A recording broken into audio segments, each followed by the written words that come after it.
What's going on, everyone? Welcome to a brand new episode of Down South Up North. Happy Monday, everyone. Hope all you guys had a great weekend. Matt, how we doing? I'm a little tired, I'm not going to lie, but I'm ready to go, so let's do it. Let's get straight into the athletic alert.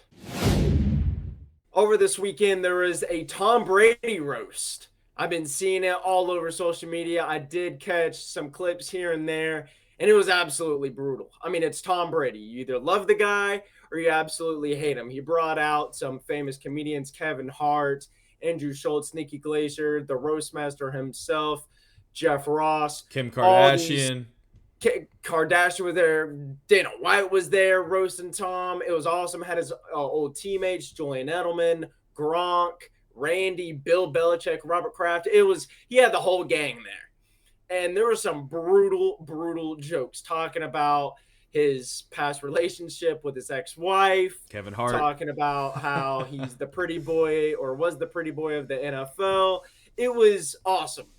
And some of the jokes, dude, I didn't think they would go not that low, but just like Aaron Hernandez jokes were just flying left and right, and they were funny. I laughed at majority of them, but Nikki Glacier went on the Howard Stern show this morning, and Howard was like, "Hey, Nikki, like, what were some things you could talk about, not talk about during that roast?" And she was like, "No, kids, we could not talk about Tom kissing his kids on the mouth because they're kids. Like, there's no reason, but everything else was all games." So, if you guys had a chance to watch it, just comment down below. What was your favorite joke, Matt? What did you think of it? I mean, I thought it was good. It was fun when all the memes and clips came through on my phone this morning. I will say though, I was reading an article earlier about the roast should not have been live. Personally, I think it was great for entertainment. I think this is a win for Tom Brady and everybody else who hates Tom Brady because, like you said, there is no in between with Tom Brady. You either love this dude or you cannot stand him. And I know people who cannot stand Tom Brady who wish they were on that panel last night roasting him. But you know, everybody wins, right? I mean, it's entertainment. You know, don't be fazed by a joke. He's one of the most hateable guys in the NFL ever, but at the same time, it's great.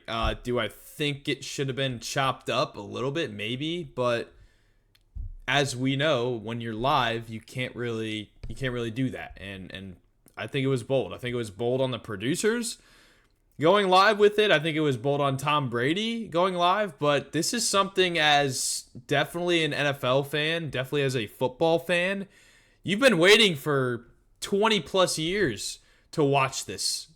So I'm pretty sure a lot of people had their emotions bottled up, and then last night they were like, "Oh, finally somebody said that." You know, finally somebody Yeah. made fun of this guy for. I will say, a couple comments in there were definitely rated R, and I definitely didn't necessarily like. I'm not going to get into any details of anyone, but I'm sure if you saw it, you know what I'm talking about. But overall, I think it was a great day for the NFL, and I think it was a great day for the media in general. Yeah, I think this was the first time Netflix hosted a roast and it was live too. So like you said, when that red light is on, dude, that camera does not lie. You cannot edit anything out. Whatever you say is out there for the world to see and hear. And yeah, that was on full display last night. Some jokes, same. There's some jokes I just didn't like. I was like, that's a low blow. I think Jeff Ross made a joke about Robert Kraft. Oh, I think we all know in 2019 he got convicted of something sexual misconduct or sexual something. I don't Prostitution. prostitution. Okay, Jeff Ross made a joke about that, and Robert was in attendance. And I'm sure y'all seen it. Tom Brady actually went up to Jeff and said, "I don't like that shit. Don't you ever say that again." So I think that was the one time I was like, like that type of stuff, you just got to leave that aside. But overall, it was great. Julian Edelman, super funny. Rob Gronk. I mean, there was one joke that was super funny. Nikki Glazer came up. It was like, Tom Brady, you lost $30 million in crypto. Even Gronk looked at that and said, "Me know that not real money." Like that killed me because Gronk is not the smartest guy in the world. So that was super funny overall. It was great. It's bold though. I mean, Tom Brady's a competitor. He is, and Tom Brady had some good jokes himself. He went up and he was firing because the roast goes, you have the host, and then you have the hostess, which was Kevin Hart last night. So Kevin Hart comes up, he kind of just throws jabs at everyone, and at the end of the night, Tom Brady gets to go up and defend do his himself. own defend himself. So he does that, and it was great, dude. Bowled by Netflix, but hopefully we see more of that in the future. Yeah. All right, let's get straight into NBA news. There's some beef down in Miami. I'm going to paint the scene here. Last year in the Eastern Conference Finals, we know that matchup between Boston and Miami. When Boston won that game, Jaylen Brown tweeted and said, "Don't let us get one." And this year, the tables turned. Boston was up huge. Miami gets one game in the Garden, and Jimmy tweets, "Hey, don't let us get one," kind of trolling Jaylen Brown and the Celtics. And we all know how that played out. They got beaten 5 games, got sent home in 5. And Pat Riley, the team president, he held a after the season press conference, and take a listen to what he had to say. For him to say that, I thought, is that Jimmy trolling or is that Jimmy serious? If you're not on the court playing against Boston or on the court playing against the New York Knicks, you should keep your mouth shut. And your criticism of those teams. Jimmy, what are we doing, brother?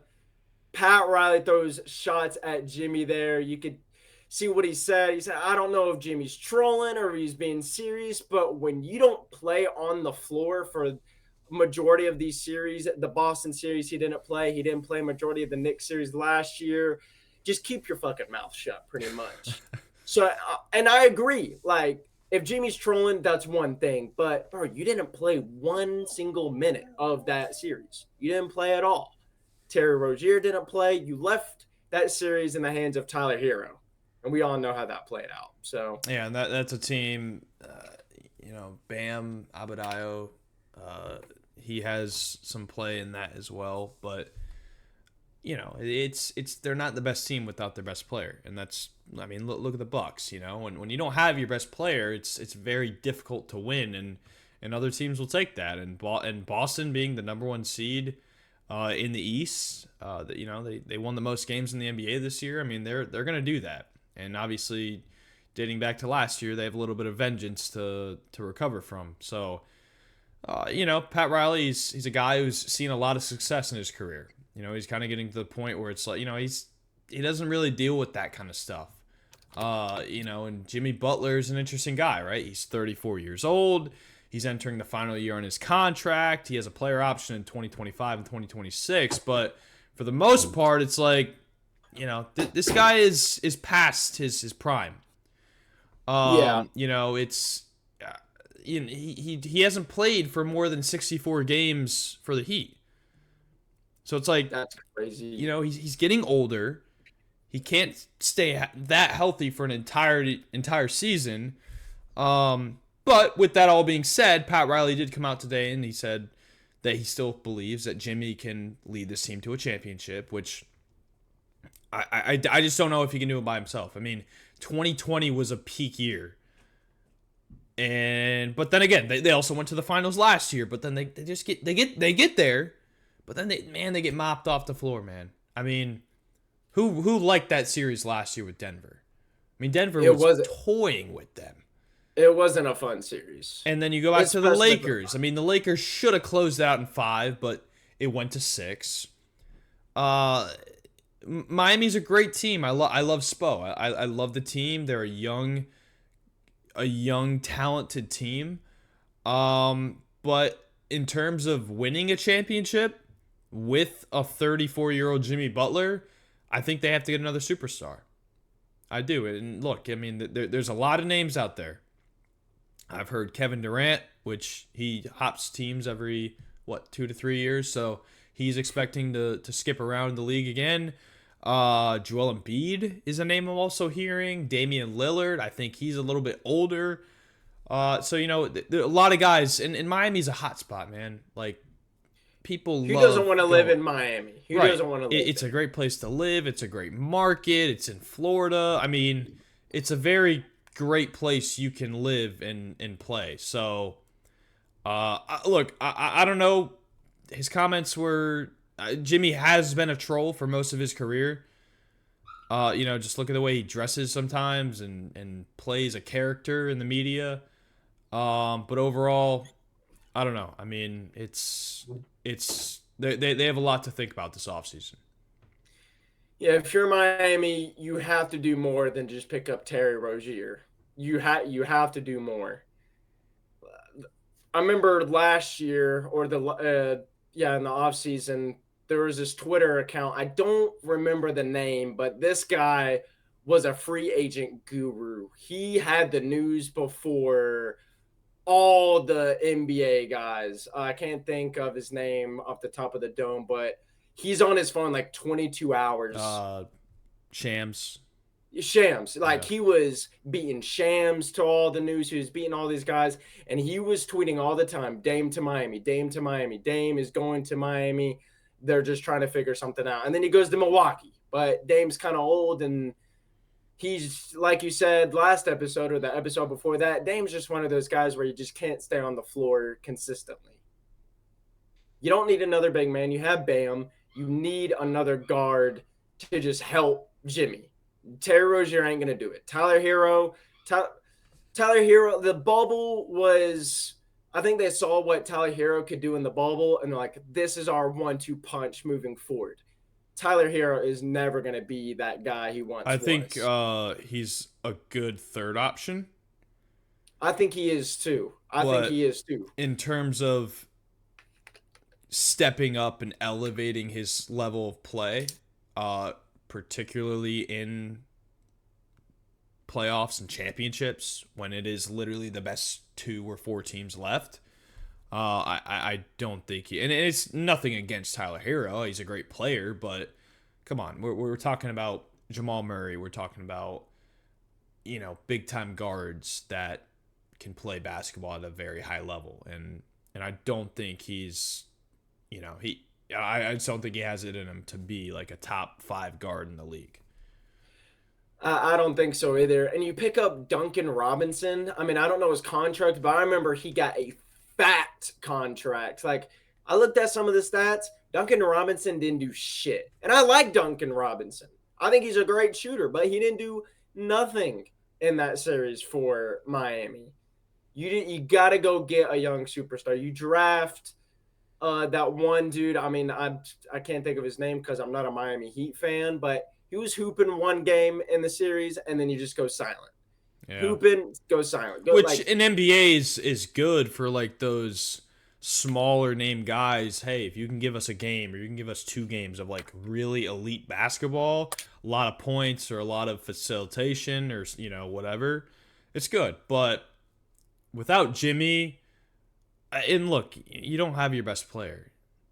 You're not going to go far in the playoffs. It just you does. technically don't have your best or your like third or fourth best player. You have Bam. That was the only Yeah. player, and Tyler Hero. Yeah, and it's very difficult to win like that. I mean, Very. we've seen teams, and when you don't have your top player, it costs you your season. Look at look at the Clippers. They had Kawhi for only a 2 games in that series, and they lose in 6. Why? They can't stay healthy. In basketball, health. What is the best attribute to have? It's availability. And being available for your teammates is the best part. It's the best role you can play in basketball, and unfortunately, the Heat just didn't have that on their side this year. But again, they're a great team, great coach, great organization. But I definitely think they need to go to this offseason and think about signing another big name star that's on the market. Have to. Now, moving on to some baseball news. This is depressing from my Atlanta Braves. We took a trip to LA and got mollywopped. Got swept 3-game series, lost all 3, lost 3-4 in extras. Game 1, lost 11-1, 11-2 game 2, and then lost the 3rd game. I don't know if the score off the top of my head. I gotta look. They got and see. swept. 5-1. Yeah. So this team, dude, this team is just so inconsistent. I'm getting vibes from 2021. It's like you get super hot and then you go super cold. You win 5, you lose 5. You win 5, you lose 5. You win 5. Like, it's just back and forth. I mean, we're 20-12, which, hey, we're above 500. It's not bad. It's not bad, but we're second in the division, and this offense just can't wake up. And dude. They're asleep. I'll tell you what, dude. The Phillies are looking good. I mean, they just had a 4-game sweep of the Giants. And Zach Wheeler is pitching very well. They're hitting the ball well, and they're looking like one of the best teams in Major League Baseball. Yeah, and as a Braves fan, that really sucks to hear. Like this, don't get me wrong, dude. I love my Atlanta Braves, and I always will. But when your pitchers can't stay healthy, you guys have the best offense, or have had the best offense in Major League Baseball for the past couple of years. You have to live up to that standard of, hey, it doesn't matter if our 8th guy is batting, 9th guy, 7th guy. It doesn't matter. We're getting on base and we're scoring. But that's it. For some reason, they just can't do it. Matt Olson. Austin Riley breaks our homer streak. Game 1, hits an absolute bomb, 449 feet. I saw that and I was like, oh, dude, we're rolling, dude. We're rolling. No, not at all. Jared Kelenic, I mean, I like the pickup because I liked him in Seattle, but dog shit. Ronnie's sleeping. Ronnie hasn't woke up this season. He's still asleep. Wake up, Ronnie. You're the MVP. You won the MVP last year. When Marcell Ozuna is leading our team in batting average, home runs, RBIs, on-base percentage, and hits. What are we doing here? What are we doing? Ronald Acuna Jr. batting .226. Guess how many home runs he has on the season? How many? 2. 2 home runs. Austin Riley, 3 home runs. That's Jr., shocking. 3 home runs. And look, we're Matt Olson, 3 home runs. And I'm not saying Travis Darnell. We're not that who far. Is on the brink of retirement. We're not, but dude, you're 32 games into the season. I'm gonna say you're about a little over a month, and that facilitation is not good. I mean, look, they're well over 500.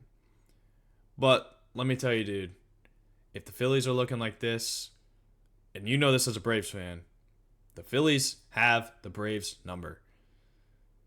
Like no other, man. Like you get to if you're, and look, it might be the opposite this year, right? The Braves might be the team under the radar, like the Phillies usually are. But if you get to September and the offensive production is not where it needs to be, because you just named a lot of guys that should be playing and getting their 8th, 9th, and 10th home run right now. They are great players, and look, Spencer Strider said it. You talked about it. This team doesn't need him. And whether that's a fact or not, those guys you just named, on paper, they need to be doing a lot more than what they're doing right now. And don't let that get to the Braves, because a lot of people have y'all coming out of the National League. A lot of people, I mean, yes, the Dodgers are great, and they are the expected World Series champion this year just because of how much star power they have. But let's not forget about the Braves, and a lot of people have their money on Atlanta this year. And for those guys to not be stepping up to the plate, especially when your star pitcher goes down, I mean, if that doesn't motivate you to go win ball games and do good, I don't know what does.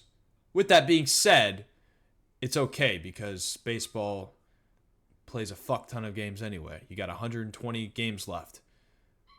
and it's what Yeah, you do in those next 120 that will determine where you are come October. But we're not even at the All-Star break, so let's lay back a little bit. But getting swept. But again, you got swept by the Dodgers. It's not like you got swept by the Tigers or the Marlins or, a team that's struggling right now. that's true, and I am overreacting, but it's just a damn shame when our 7 All-Stars from last year aren't doing anything. They're not doing anything. I get it. Ozzy was hurt. I get that. I really do. Ozzy always has something fucking wrong with him at the beginning of the season. A foot, a finger, something's always hurting with Ozzy. But when Marcell Ozuna, where this guy around this time last year was batting a $196, not even a $196. He was batting below 100 around this time last year, is leading our fucking team in batting average, hits, home runs, RBIs, all the hitting stats. It's fucking crazy to me, dude. In pitching, I mean, Max Fried, he was injured. He comes out, fucking goes insane, throws 7 scoreless innings. He's doing his job. Chris Sale's old as shit, but he has the lowest ERA on the team and the most strikeouts. Iglesias, he's doing his job. Mentor's doing some good shit. Like, it's just this offense, dude. How many home runs did this team hit last year? 250? 250 home runs. Think about that. Our starting lineup, 9 players combined, hit 250 home runs. Yep. Was it 250? It might have been fucking more. And that's averaging more than 1 a game if you look at it. I don't know, dude. I mean, just I know there's a lot of people out there being like, Atlanta, they have 300. We hit 300 home runs last season. Yeah, so that's almost 2 a game, dude. 300, dude. You were just, 307. Just a little off. Yeah. I was only 50 something home runs off, but the story about the Braves is, trust me, I've been a fan since I saw Chipper's last home game. Chipper is what pushed my love for the Braves over the mountain, dude. I love the Braves more than any team in Atlanta. But starting in the 2000s, it was, we can never beat those damn Dodgers, dude. We can never fucking beat them, ever. We blow a 3-1 lead in 2020. We could just never beat them, dude. Never beat them. And then we get over that hump. We win the World Series. And, dude, I'm on top of the world. I'm like, dude, Braves just beat their arch rivals. Georgia's winning a national championship. The Falcons are just going to be the Falcons. The Hawks had a great postseason run. If you're an Atlanta fan, dude, you're levitating. And then for some odd reason, the Philadelphia Phillies turn into just a juggernaut in October. A juggernaut. I mean, their bats literally have flames coming off of it in October. Their fastballs are somehow unhittable. Their curveballs and their off speeds probably have 4,000 RPMs on it. Like, it's so crazy to me, dude, that this team just can't get it done in October. Well, I don't get it, man. It's very frustrating, but that's enough ranting about the Braves. I could go on literally for hours, but let's get straight into the prospect rankings. All right, we're back to D1 today, and I did this guy a few weeks ago, and I had to pick him again. Georgia walk-on sophomore Charlie Condon has done it again, dude. Ties the NCAA baseball record for single-season home runs in the BB Core era. If you guys don't know what BB Core is, it's the bat they use. And, in Major League, they use wooden bats. In college, they use BB Core. So BB Core is just metal bats. And this guy, he's going fucking off. He's home runned 7 games straight. He's batting almost 460 with almost a 1.673 on-base percentage and a 1.105 slugging percentage. This guy is just going crazy. Like now that I look up like mock drafts, people are saying if you do not take this guy number 1, what are you smoking? What are you doing? And this guy's a walk-on sophomore. He has Yeah. to go to the draft. But dude, he's carrying Georgia baseball right now. We're ranked 13th, I think, or 14th in the country. We have a really good chance at hosting a regional game to get to Omaha. So if God, dude, this guy's just a unit. I got to take a trip to Athens to see this guy play in I was person. about to say, dude, yeah, head down south. Yeah, I have to. Dude, this guy's just an absolute superstar. Golly. That's good though. Well, I will say Georgia definitely has better baseball than Jersey, but I'm gonna head over to Rutgers, to the junior infielder Josh. Hopefully, I don't butcher your name. Kuroda-Grauer. I mean, he's on that trend. I mean, look, nothing's gonna compare to Georgia, but 2022 Rutgers Male Freshman of the Year, 2022 Big Ten All Freshman Team, 2022 All Big Ten Third Team. Then he gets to 2023. He gets an invitation to the USA Baseball Collegiate National Team. He had a great first 2 years, and he was on the 2023 Academic All Big Ten Team. So he's doing good on and off the field. But this year, they're having an up and down year. They're I think they're 4 games over 500 at this point. And Kyle, we are at a pretty decent pace in the season, right? May. Yeah. I mean, we're getting to that point of the season where every game matters. Batting .438. He's played in every game, so he's been healthy. He's staying strong. Over a 500 on base percentage. He's getting on base, doing his job. But I think the biggest standout with this guy is he's 22 of 25 for stolen base attempts. I mean, he's a speed demon, and he's going for it. He's not afraid to try and get that extra base, whether it's second or third, but he's been that's a very high percentage for stolen base percentage if people don't know. I mean, most guys, Kyle, what would you say is an average stolen base percentage? Success rate.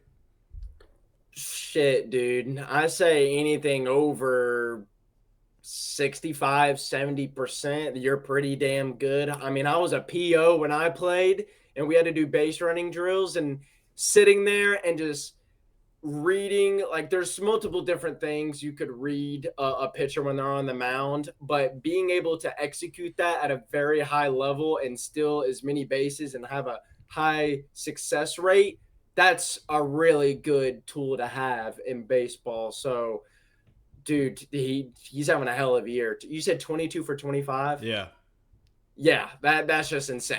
Like my slow ass, dude, I maybe stole less than 5 bases when I played in high school because not only was I not very agile, but I couldn't read the pitcher very well. So, I mean, that's insane. He has a speed, but he also has the IQ, Mm-hmm. which is very good. So, that's a solid pick. Josh, keep doing what you're doing for Rutgers. But I think that's gonna do it for this episode. Kyle, this was a interesting one. Good way to start out our week.